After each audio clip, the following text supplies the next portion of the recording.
स्वदेशी तकनीक और पाकिस्तान के अंदर तक मार। यूरोपियन थिंक टैंक ने समझाया भारत कैसे पड़ा भारी। यूरोपीय थिंक टैंक की रिपोर्ट ने ऑपरेशन सिंदूर के जरिए आईएफ की रणनीतिक और तकनीकी श्रेष्ठता दिखाई है। ब्रह्मोस और स्कैल्प मिसाइलों के साथ साथ स्वदेशी रक्षा प्रणालियों ने भारत की ताकत को साबित किया। पाकिस्तान की भौगोलिक और तकनीकी सीमाओं ने उसे कमजोर बनाया, जबकि भारत की गहराई और उन्नत हथियारों ने उसे मजबूत स्थिति दी। हाल ही में दो प्रमुख European think tank international centre for counter terrorism ICCT और रॉयल यूनाइटेड इंस्टीट्यूट RUSI ने अपनी रिपोर्ट में भारतीय वायुसेना IAF की पाकिस्तान वायुसेना PAF पर रणनीतिक श्रेष्ठता की बात कही है। यह रिपोर्ट ऑपरेशन सिंदूर 7 मई 2025 पर आधारित है, जिसमें IAF ने पाकिस्तान के 13 में से 11 प्रमुख हवाई अड्डों पर सटीक हमले किए। इन हमलों में ब्रह्मोस और स्कैल्प जैसी उन्नत मिसाइलों का उपयोग हुआ, जिसने भारत की आधुनिक युद्ध क्षमता को साबित किया। वहीं ऑपरेशन सिंदूर 7 मई 2025 को शुरू हुआ, जब भारत ने पहलगाम जम्मू कश्मीर में 22 अप्रैल को हुए आतंकी हमले का जवाब दिया, जिसमें 26 लोग मारे गए थे। भारत ने इसे पाकिस्तान समर्थित आतंकी समूह जैसे मोहम्मद और लश्कर-ए-तैयबा से जोड़ा और ऑपरेशन किया। पहला चरण 7 मई IAF ने पाकिस्तान और POK में 9 आतंकी ठिकाने जैसे बहावलपुर, मुरीद के मुजफ्फराबाद पर हमले किए।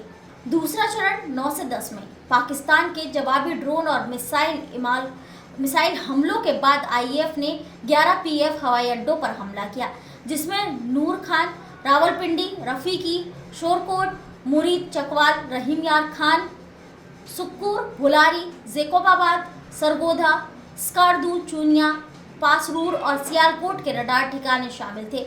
इन हमलों ने रनवे, कमांड सेंटर, रडार और महत्वपूर्ण संपत्तियों जैसे AEW&C विमान और लंबी दूरी के ड्रोन को नष्ट किया, जिससे PF की उड़ान और जवाबी कार्रवाई की क्षमता कमजोर हो गई।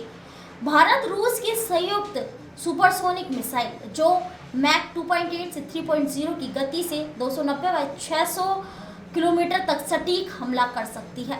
इसमें 200 से 300 किलो का बारहेड होता है। इसकी सटीकता 1 से 3 मीटर है। ऑपरेशन में 15 ब्रह्मोस मिसाइलें Su-30 MKI जेट और जमीन से दागी गई यह मिसाइल रडार से बचने और तेज हमले के लिए जानी जाती है।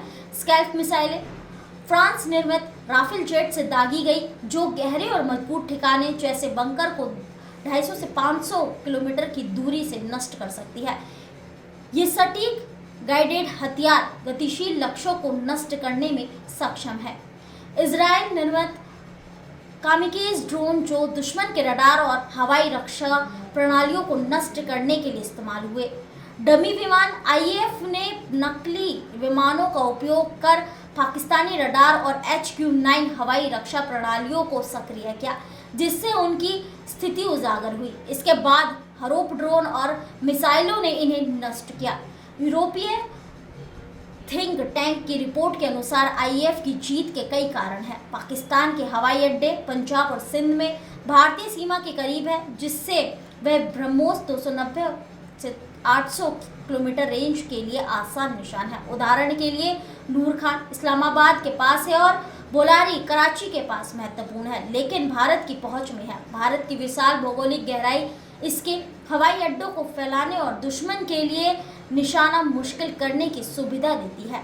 ब्रह्मोस और स्कैल्प मिसाइलों ने सटीकता और गति के साथ PF की रक्षा प्रणालियों जैसे चीन निर्मित HQ-9 को भेदा। आकाश बराक 8 और S-400 जैसी प्रणालियों ने पाकिस्तान के ड्रोन और मिसाइल हमलों को नाकाम किया। आकाश तीर और integrated air command and control system IACCS ने हवाई खतरों को ट्रैक कर नष्ट किया।